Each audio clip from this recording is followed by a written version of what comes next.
Hello darlings, it's me, Claudia Winkleman, and welcome to the Traitors, but make it crafty. Now as you can see, I'm wearing my usual uniform of luxury tweed, a severe fringe and an air of knowing everybody's secrets. However, my favourite item of clothing on the Traitors is this cape here, and it costs £740. £740 for something that makes me look like I'm hosting a seance in a castle. But today we say enough is enough. And the challenge is to make our own wool cape. And let's be honest, if we can solve backstabbing and betrayal on national TV, then we can definitely sew a zip into a piece of fabric. Plus, think of the smugness. All this handmade, cost me 50 quid and a cuppa. So time to grab scissors, a needle, and if I manage to sew myself to the round table, then let's consider it part of the drama. Let's go, darlings.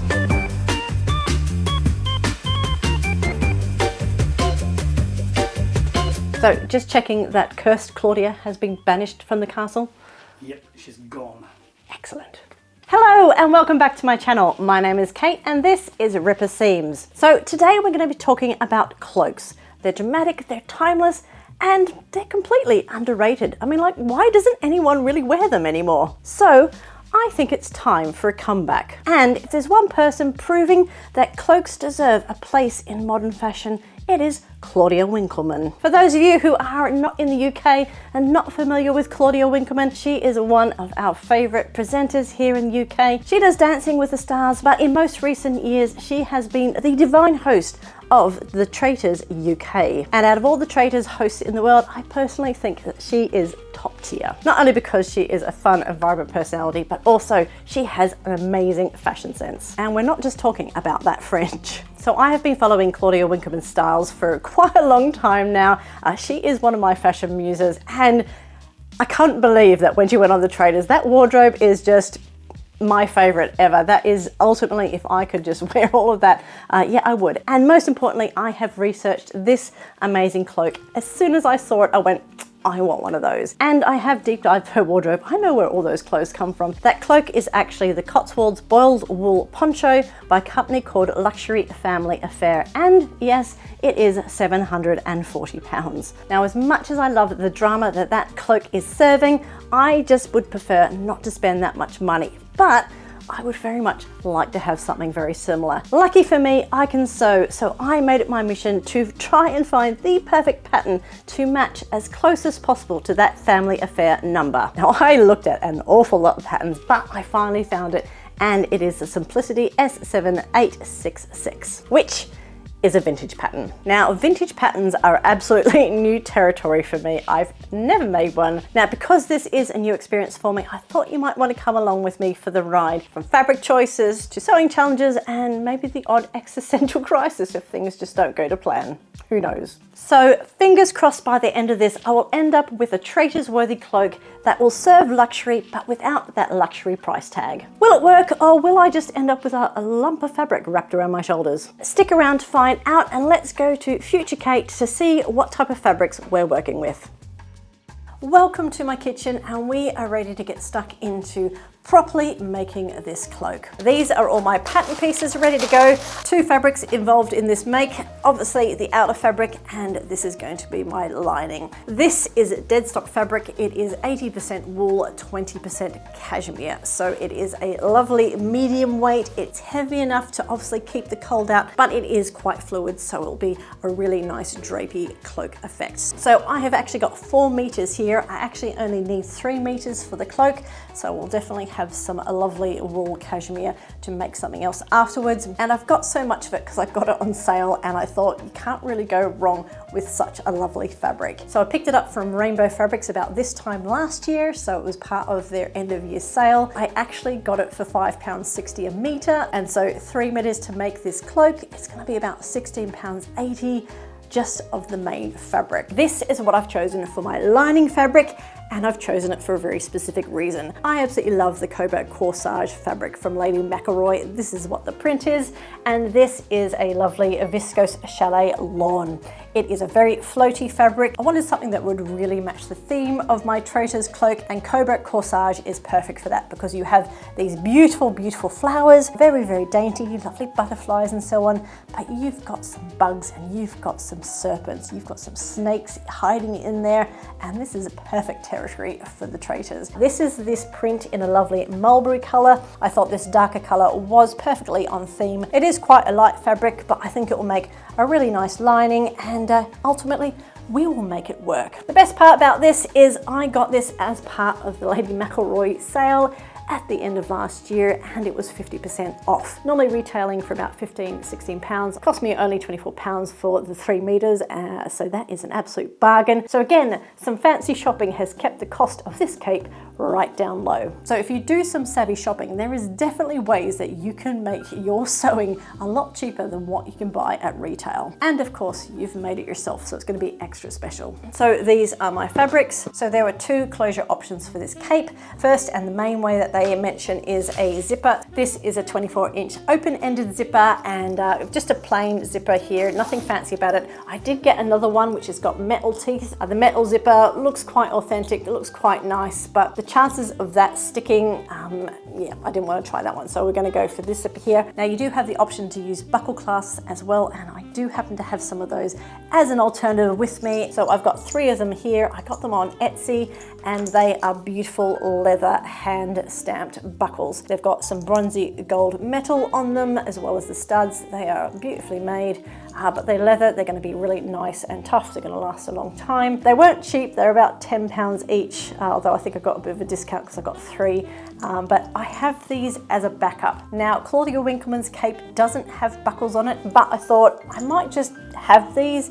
It might actually make the cape look a bit more expensive, a little bit more classy if I put these buckles on them. I'm going to wait to the end to decide that, because there's nothing stopping me from putting them on. Jury's out on whether we use these or not. Now obviously we need thread for this, so I have got just my regular sewing thread for both the lining and the outer fabric. Finally, there is some interfacing going on right where the zipper goes in, so I do have some interfacing here. Now this looks a little bit different to normal interfacing. This is the first time I'm using this myself, but it is hair interlining. Now hair interlining is not an adhesive one, it is very much a sew-in interlining. This is a vintage pattern, so I thought it would seem fitting that I use this type of lining to go in there and hand sew it in. But this is also quite stiff, so perfect for coat making. So yeah, I thought this was more appropriate. So those are all the materials for my make. Nothing left to do now other than get stuck into it. So yeah, this is very much going to be a follow me as I make it video. I have no idea what I'm doing. I've never made a vintage pattern before. I have read through the instructions. I'm a little bit confused by some of them. So yeah, this could be interesting. Am I actually going to have an awesome make at the end? I don't know, but yeah, follow along. This make is either going to be a faithful or a traitor. Let's find out which one it's going to be.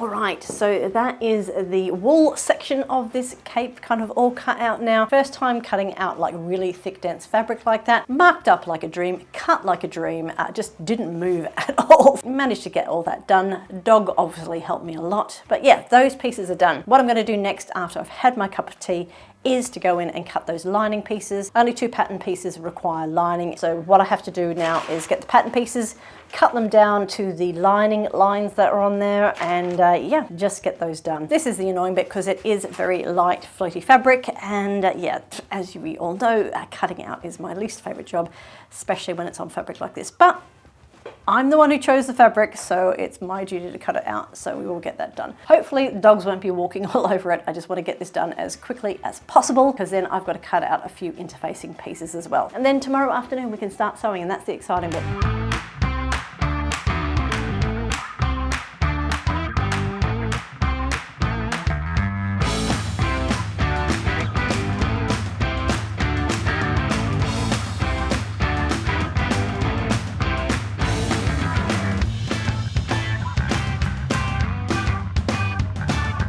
So you know how I said I was going to get stuck into marking and doing everything the very next morning? Yeah, no, that didn't happen. The very next week, we are now in a position to actually start sewing this cape because, life. So I have got all the pieces marked up. I have got my first bit of sewing to do, which is to actually apply this interfacing. Really interesting because I haven't used this type of interfacing before, and because it's a vintage pattern, there is some procedures which is a bit unusual. So what I have to do is actually baste these pieces onto both sides of the front. This is where the zip is going to go, so it needs a bit of structure. But once I've basted it, I've then got to trim it back from the seam line, which is a bit unusual, but I'm gonna trust the process. There's a bit of hand basting and stitching to go on with this as well. Machine's locked and loaded, ready to go. Time to get sewing.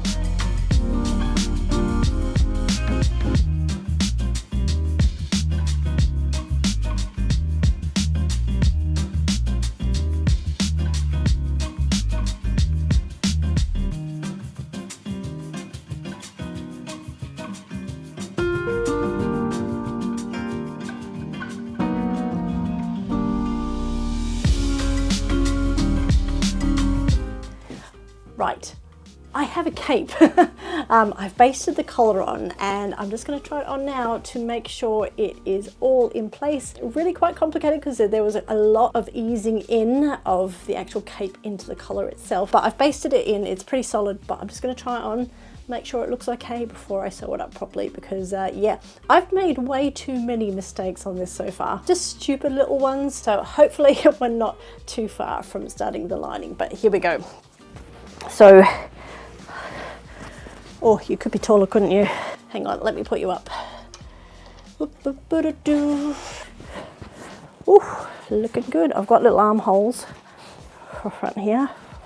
So here is my cape. Yeah, time to sew on the collar, I think. Let's go.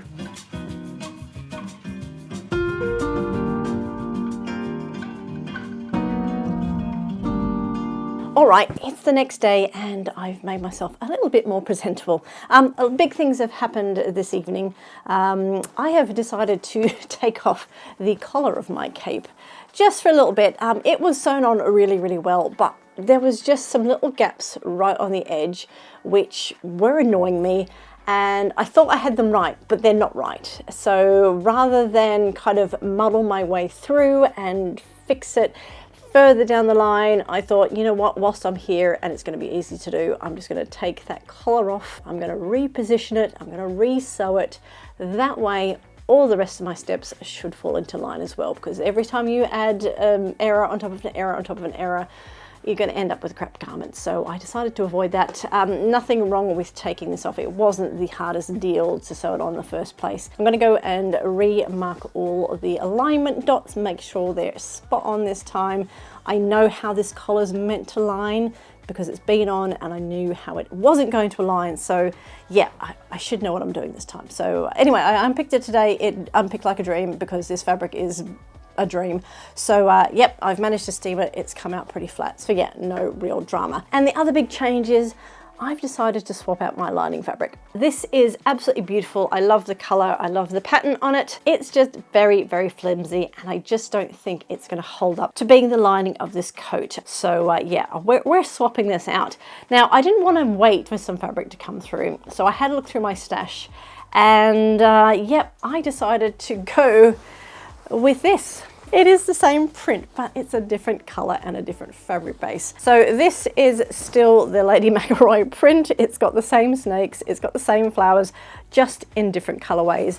And it's obviously got this lighter blue background. This is a much more sturdy cotton. It is going to hold its shape a lot better, and it's a bit more of a match to the actual wool there. I'm a little bit disappointed that I'm actually giving up on this fabric, because realistically, I normally wouldn't.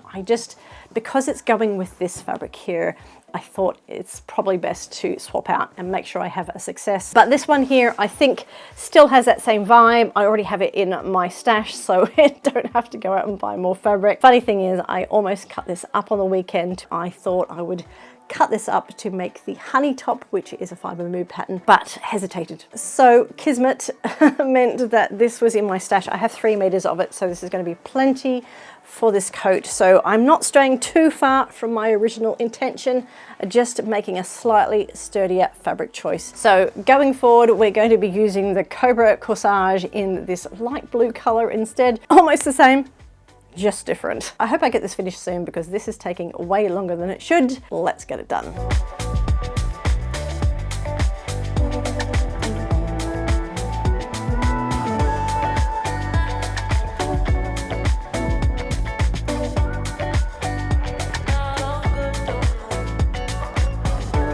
All right, we have hit a crucial moment of sewing up this cape. We have got the outer piece here, which is all completed. All the seams are pressed and it's just looking really, really complete and very precise. I'm very, very happy with how it's turned out. I also have the lining piece complete. Here it is here, that beautiful blue Cobra Corsage. Fabric is really a winner on the inside here. All the facings are in and yeah, the yoke's in and it's looking really good. So the next step now is to attach the 2 pieces together. So with the sewing machine, it attaches in 2 places.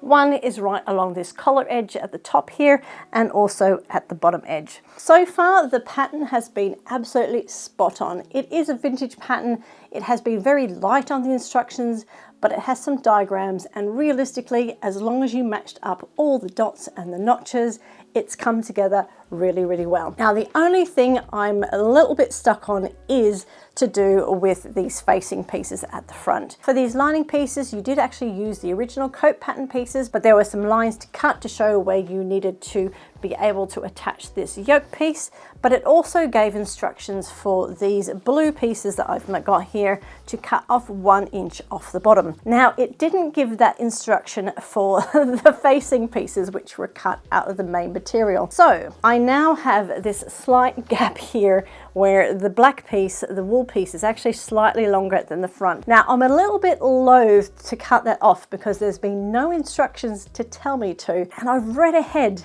and I really can't understand exactly whether I meant to cut that piece off or not. So I haven't, because I thought I can always get to the point where I cut it off, but if I cut it off and get to a point where I realize I need to leave it on, that will be an issue. So I'm playing it safe, I'm leaving it on there. I'm a little bit confused about how the hem comes together, but I have a feeling once it's all attached and it's hanging the way it should be, and I get to that hemming section, hopefully when it's all in one piece, it'll all start making sense. So I'm just gonna wing it. I'm pretty good at figuring out what's meant to happen once I actually see it in front of me. We're gonna go down that road. I'm not gonna lie, I have screwed this up. I have redone seams so many times so far, but it's only because I'm being pedantic. I want to get it right. So here's my lining, here is my outer, ready to put those 2 together and have this garment really start to come to life. So I'm quite excited. We're kind of heading into the home stretch, so let's get that done.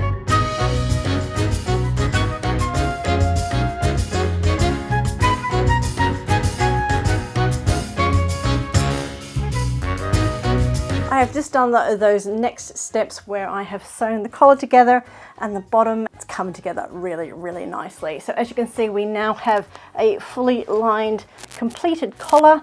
We still have some openings here, but then it does connect down the bottom section. Now, the reason why this has been left open is this is where we're going to insert the zip, which is going up the front, and that's occurring on both sides here. So the lining on the inside is looking really, really nicely there. We do have our openings for our hands here, and these are ready to be slip stitched together. I think I've figured out what is going on with this bottom section here. I've read through the instructions a few times, and what I think it is I think you actually grade this. So it starts at the bottom end and it slowly gets higher as you come along to here, because the lining does actually float on the inside here.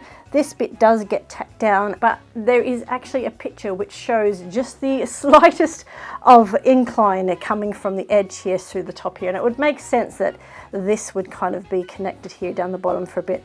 But we do actually have to turn up the hem. The hem is going up 2 inches. The lining hem is going up almost 2 inches, and together this edge here should eventually meet. Now when the hem does get turned up, it will have a bias binding edge all the way around. But before I get to the hem, there is a whole heap of hand stitching I now need to do. In fact, Nearly everything, with the exception of inserting the zipper, nearly everything now is going to be hand stitched. So what I need to do is actually go and connect these two collar pieces here. So I need to stitch in the ditch, but with hand stitching to make sure that that collar doesn't move. I do need to slip stitch the lining to the outer coat here. So we've got a nice opening here, which is not going to cause any problems. So I'm going to go put something interesting to watch on the television for the next few hours. Currently making my way through Only Murders in the Building season 2. So yeah, plenty to keep me busy whilst I get this hand stitching done. So I will see you when we get to the hem. Wish me luck.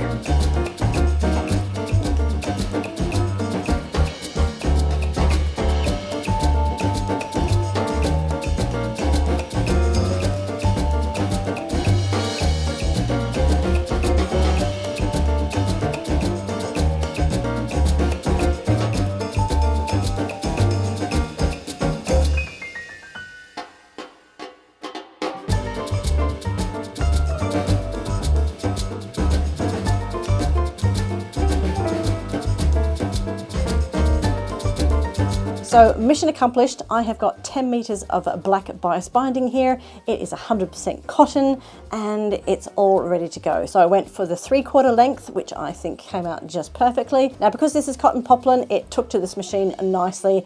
Absolutely no problems. I did have to tug it a bit when we got to the seams as you went through, so it ran nicely for most of the time, but you had to tug on it every now and then. Excellent result. First time using the machine and it worked perfectly just as I wanted, so I can't really complain. Yeah, now time to actually get this onto my make.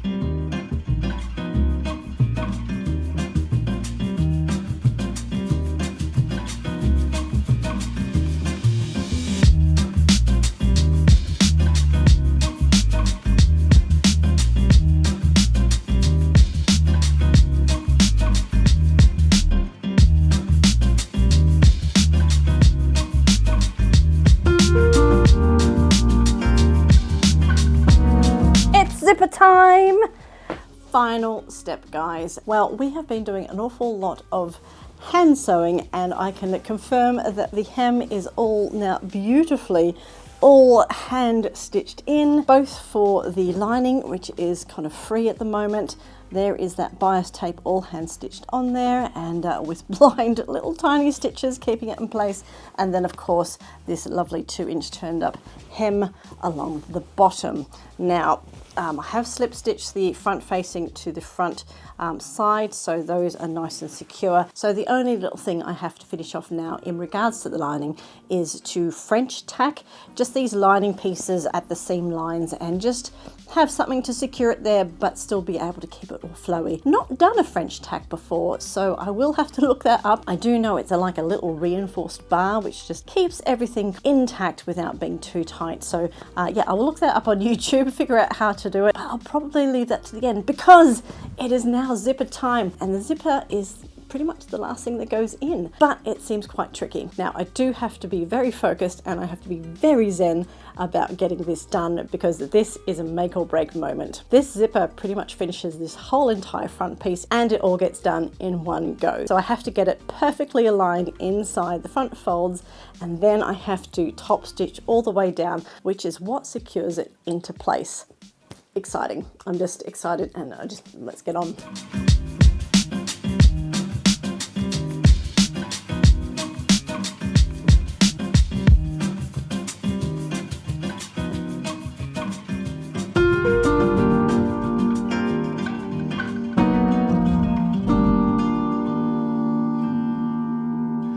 Right, here we are with Barbara. Barbara has got the cloak on and that zip is basted in. That was not a fun process. That took some skill, a lot of patience and an awful lot of swearing. Could have done without that experience, but an experience it was, and it was a crucial one. But it's done now and it is time to top stitch. That's right, we are not going to secure this zip in any other way other than doing a big round of top stitch, going from one side up around the neckline and back down the other, and that's going to lock everything into place. Apparently, I'm going to take my time with it. I do need to put my zipper foot on. I am going to use top stitching thread just because it's top stitching, and hopefully at the other side we will have a finished cape. It's really late at night. It's almost midnight, and yep, I kind of want to get this done because I'm tired. I look tired, don't I? Yes, I do. So I'm not going to chatter anymore. I'm just going to get this done. Bye. Just did a sample of my top stitching and we are green to go. The affirmations are happening. Right. Oh man, there's like, I'm going to break a needle. I bet I'm going to break a needle right now. Watch me go and break a needle. Oh my Lord. Did that work? Oh my God, it worked. I think it worked. Here we go. Oh my Lord. You know what will be really funny is if I top stitch this on and then it doesn't actually catch the zipper and the zipper just falls out. That's my worst nightmare. Let's hope it doesn't happen. Right, I've got to shut up now because this is just crazy. Okay, here we go. Danger zone. Right, we are now officially attaching the zip. We're doing it. Oh my God, this is so stressful. Why am I doing this? This is, it's midnight, literally it's midnight. Not having fun. Now let me check that this is actually working. Oh God. Oh no, oh my God, we have, I have to start again. I have got huge big slip stitches going on, if you can see that. But look at this, it's just not reaching down to the bottom loops to catch. I'm glad I picked it up now. Right. First drama done. Right, I'm over it. Seam ripper time! Now, I don't know whether this is fabric fault. Whose fault is this? I don't know whose fault this is. Is it the thread? Is it just the fabric and it's so thick? It's going through a lot of layers. So it's going through 4 layers of this wool plus the zipper tape. So it's going through quite a lot. Oh, and you know what? It's also not just going through the wool, it's also going through the interfacing as well. So there's a lot going on. Let me just seam rip here for a bit. Oh, I hate this. Why do bad things happen to good people? I'm literally, this is the last step and this has happened. Oh, this is terrible. Of course, it's black thread on black fabric, which doesn't help. Oh, I'm complaining so much. How many swear words can I say in a short amount of time? Oh, I can't even see what I'm picking up. Oh, this is so annoying. Shall we quit with the top stitching thread maybe? Do you think that's a wise move? This is Ripper Seams, ripping seams, unfortunately. Is this fun? Is this fun to watch? Okay, I think I'm going to make an executive decision and I'm not going to use the top stitching thread. I've just been sitting here lamenting over it. I'm going to come back to this point again in a few minutes when I start. So I'm just going to use my regular thread because that's what I'm going to do. They were able to get it done through a regular 1960s sewing machine. I can get it done in my 2000s and 20s brother sewing machine. So take that. Right, I think we're done. I did it. That was annoying. Right, I'm going to go have a cup of tea. I'm going to have a stroopwafel. Stroopwafel. And I'm going to just reset my brain. I'm going to put in my regular sewing thread in and we're going to start again. And it's going to be good. A few moments later. Right, here we are for attempt number 2. So, to try and mitigate any other problems, I have replaced the top stitching thread because I have since read that top stitching thread can sometimes be an issue and I don't want any issues. I'm just going back to my regular thread. I don't care that it won't be as thick as the top stitching thread.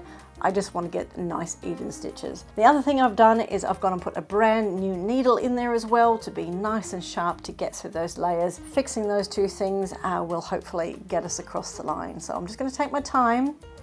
And yeah, fingers crossed, I'm not back here swearing again. Yeah, see you soon.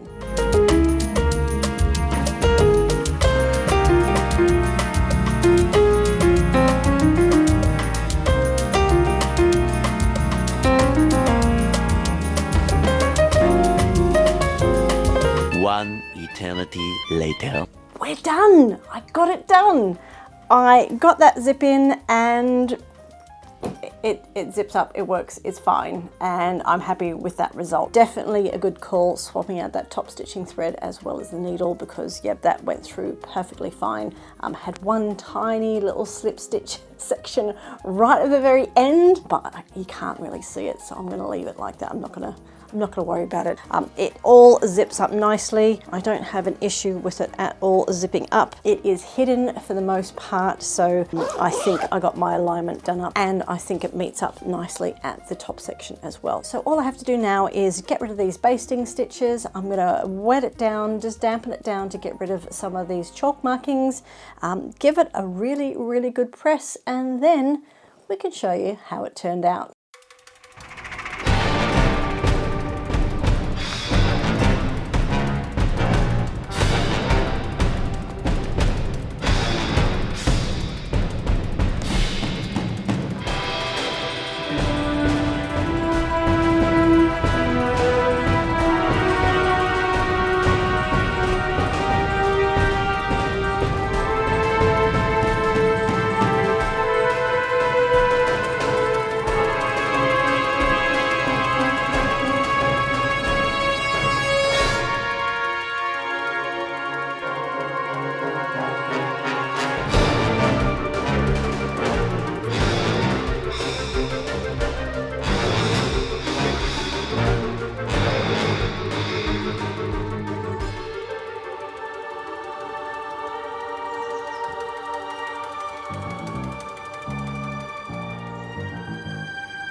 I've made a cape and I am so proud of it. I absolutely love how this turned out. I trust the process make, the epitome of slow and steady wins the race. Lots of unpicking was done, lots of swearing. My swear jar is now full, but we got there in the end. Now, because of that, this cape scores low on the brain friendliness scale, especially given it was a vintage pattern. So I'm probably going to give it about a 2, maybe maximum 3 in the brain friendliness category. So if you are looking to make this one yourself, A, you've got to find the pattern in the first place. It's a bit hard to track down, especially given they're only a single size pattern, being a vintage one. And B, because of that vintage nature, it's very vague on the pattern instructions, and it's assuming you have a lot of sewing knowledge to fill the gaps. But despite this, I still managed to make a stunning garment, and I'm very happy with it. I'm going to give this cloak a 5 out of 5 for fit. I was very fortunate that the pattern that I did find was exactly the size I needed. Now, it is a cloak, so there is actually lots of room, so it was always kind of going to fit anyway, but I think if it was definitely a smaller bust size, yeah, it might get a bit tight around the shoulders. So for this make, I'm going to give it a 5 out of 5. It fits me spot on. And of course, I'm going to give it 5 lovable otters. I'm so proud of this make. I'm really proud of myself for getting to the end. I love the choice in fabric that I've got, and I'm thrilled that I managed to make this a beautiful cloak that looks so similar to what Claudia Winkleman wears for just £65. Not only that, I have now found a love for sewing up vintage patterns. I don't think all of them are going to suit me, but I'm definitely going to explore a few more. And like I said, after tallying up everything I needed to make this cloak, it came out just under £65, which when you compare the £740 luxury family affair cloak that Claudia wears, yeah, this is definitely a bargain. However, if I had a spare £740, I would seriously consider actually buying that cape, because I think that is a bargain too. Given how long this actually took, not many pattern pieces, but there was a lot of tailoring detail, lots and lots, hours and hours of hand sewing to get this just right. And to be honest, this zip, as much as I got it in at the end, I still had to go in and hand tack it in and slip stitch it closed, because yes, I did actually miss that zipper tape. in my top stitching and it fell out. The double-sided tape that I actually put on the zipper to keep it in place was actually holding it in for the most part, so I did have to go in and do a bit of extra work. So yes, the amount of hours, the luxury materials, and I'm sure the one that Claudia wears is tailored to perfection. So yeah, for £740, that cloak is definitely worth the money. But I think I have made a pretty good alternative, and I absolutely love the inside. I mean, like, can we just talk about the lining? As much as I didn't end up using the one that I wanted initially, that blue is still equally as stunning. So overall, I'm very, very happy. So yeah, 5 out of 5 lovable otters. So challenge complete. I am not going to banish this cape from the castle. It is very much going to be a faithful in my winter wardrobe. So if you've enjoyed this video, then please do go give me a thumbs up below, and also please go and consider subscribing to Ripper Seams. I would love that very much. Thank you so much for hanging out with me today. Have a wonderful week of sewing, and I'll see you in the next video.